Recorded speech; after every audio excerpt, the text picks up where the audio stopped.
Hello friends, आपका royal सिक्खू YouTube channel में आपका स्वागत है।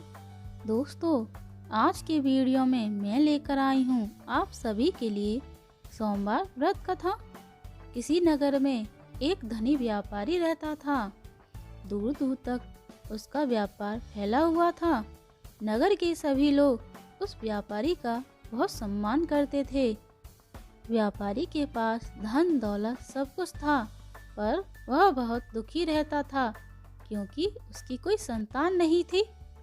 पुत्र प्राप्ति की इच्छा से व्यापारी प्रत्येक सोमवार भगवान शिव की व्रत पूजा किया करता था और शाम के समय शिव मंदिर में जाकर शिव जी के सामने घी का दीपक जलाया करता था। उसकी भक्ति देखकर माँ पार्वती प्रसन्न हो गईं और भगवान शिव से उस व्यापारी की मनोकामना पूर्ण करने का निवेदन करने लगीं। भगवान शिव बोले, इस संसार में सबको उसके कर्मों के अनुसार फल की प्राप्ति होती है। जो प्राणी जैसा कर्म करते हैं उन्हें वैसा ही फल प्राप्त होता है।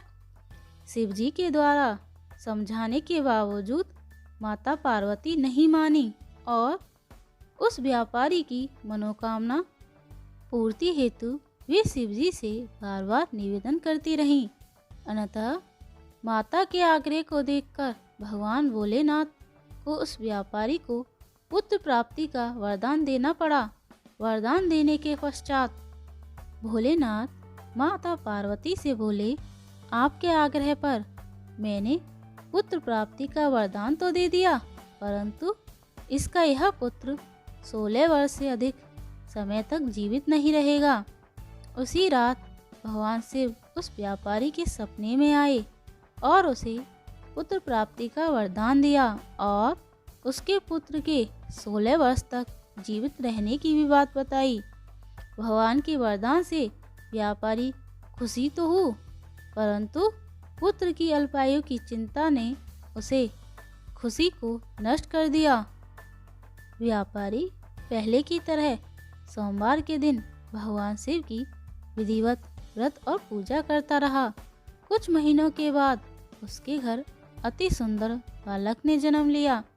घर में खुशियां भर गईं। बहुत धूमधाम से पुत्र का जन्म समारोह मनाया गया, परंतु व्यापारी को पुत्र जन्म की अधिक खुशी नहीं हुई क्योंकि उसे पुत्र की अल्पायु के रहस्य का पता था। जब पुत्र 12 वर्ष का हुआ तो व्यापारी ने उसे उसके मामा के साथ पढ़ने के लिए वाराणसी भेज दिया। लड़का अपने मामा के साथ शिक्षा प्राप्ति हेतु चल दिया। रास्ते में जहाँ भी मामा भांजा विश्राम करते रुकते, वहीं यज्ञ करते और ब्राह्मणों को भोजन कराते। मामा भांजा लंबी यात्रा के बाद एक नगर में पहुँचे। उस दिन नगर के राजा की कन्या का विवाह था, जिस कारण पूरे नगर को सजाया गया था। निश्चय समय पर बारात आ गई, लेकिन वर का पिता अपने बेटे के एक आंख काने होने के कारण बहुत चिंतित था। उसे वह था कि इस बात का पता चलने पर कहीं राजा विवाह करने से इनकार न कर दे, इससे उसकी बदनामी भी होगी। जब वर के पिता ने व्यापारी के पुत्र को देखा तो उसके मन में विचार आया। उसने सोचा, क्यों ना इस लड़के को दूल्हा बनाकर राजकुमारी से विवाह करा दूं। विवाह के बाद उसको धन देकर विदा कर दूंगा और राजकुमारी को अपने नगर ले जाऊंगा। वर के पिता ने लड़के के मामा से इस संबंध में बात की। मामा ने धन मिलने के लालच में वर के पिता को हाँ कर दी। लड़के को दूल्हे के वस्त्र पहनाकर राजकुमारी से विवाह कर दिया गया। राजा ने बहुत सारा धन देकर राजकुमारी को विदा किया। शादी के बाद व्यापारी का लड़का जब राजकुमारी के साथ लौट रहा था तो वह सच छुपा नहीं सका और उसने राजकुमारी की ओढ़नी पर लिख दिया, राजकुमारी, तुम्हारा विवाह मेरे साथ हुआ है। मैं तो वाराणसी पढ़ने के लिए जा रहा हूँ और अब तुम्हें जिस नवयुवक की पत्नी बनना पड़ेगा वह एक आंख से काना है। जब राजकुमारी ने अपनी ओढ़नी पर लिखा हुआ पढ़ा तो उसने काने लड़के के साथ जाने से इनकार कर दिया। राजा सब बात जानकर राजकुमारी को महल में रख लिया। इधर लड़का अपने मामा के साथ वाराणसी पहुंच गया और गुरुकुल में पढ़ना शुरू कर दिया। जब उसकी आयु 16 वर्ष की हुई तो उसने यज्ञ किया। यज्ञ के समाप्ति पर ब्राह्मणों को भोजन कराया और खूब अन्न वस्त्र दान किए। रात को वह अपने शयन कक्ष में सोने गया। भगवान शिव के वरदान के अनुसार व्यापारी के लड़के की सोते हुए ही प्राण निकल गए। सूर्योदय पर मामा अपने मृत भांजे को देखकर रोने पीटने लगा। आसपास के लोग इकट्ठे हो गए और अपना दुख प्रतीत करने लगे। मामा की रोने की आवाज़ सुनकर भगवान शिव और माता पार्वती वहां से गुजर रहे थे और उन्होंने रोने की आवाज़ सुनी तो माता पार्वती ने कहा, प्राणनाथ, मुझे इसके रोने की स्वर सहन नहीं हो रहे। आप इस व्यक्ति के कष्ट अवश्य दूर करें। भोलेनाथ माता पार्वती से बोले, यह तो उसी व्यापारी का पुत्र है जिसे मैंने 16 वर्ष की आयु का वरदान दिया था।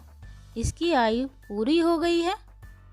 माता पार्वती ने फिर भगवान शिव से निवेदन किया, इस बालक को जीवन दान दें।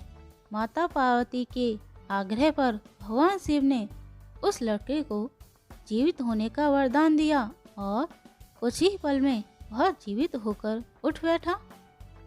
शिक्षा समाप्त करके लड़का मामा के साथ अपने नगर की ओर चल दिया। दोनों चलते हुए उस नगर में पहुँचे जहाँ उस व्यापारी के लड़के का विवाह हुआ था। उस नगर में भी यज्ञ का आयोजन किया।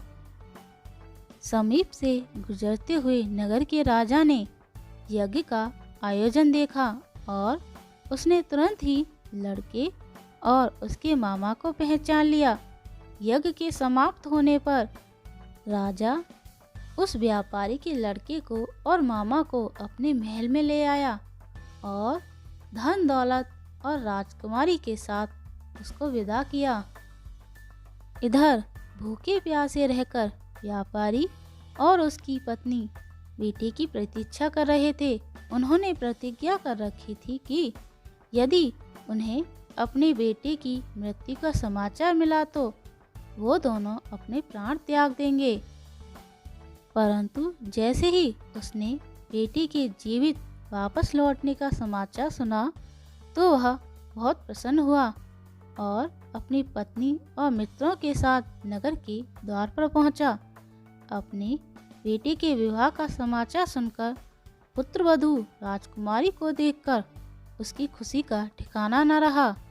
उसी रात भगवान शिव ने व्यापारी को सपने में आकर कहा, हे श्रेष्ठ, मैंने तेरे सोमवार के व्रत करने और व्रत कथा सुनने से प्रसन्न होकर तेरे पुत्र को लंबी आयु प्रदान की है। पुत्र की लंबी आयु जानकर व्यापारी बहुत प्रसन्न हुआ। शिव भक्ति होने तथा सोमवार का व्रत करने से व्यापारी की सभी मनोकामनाएं पूर्ण हुईं। इसी प्रकार सोमवार का विधिवत व्रत करते और व्रत कथा सुनते हैं, उनकी सभी इच्छाएं पूरी होती हैं। ओम नमः शिवाय। ओम नमः शिवाय। आपको हमारी पौराणिक कथा कैसी लगी कमेंट करके बताएं और ऐसी ही पौराणिक कथा सुनने के लिए मेरे चैनल को लाइक, शेयर एंड सब्सक्राइब करें। Thank you.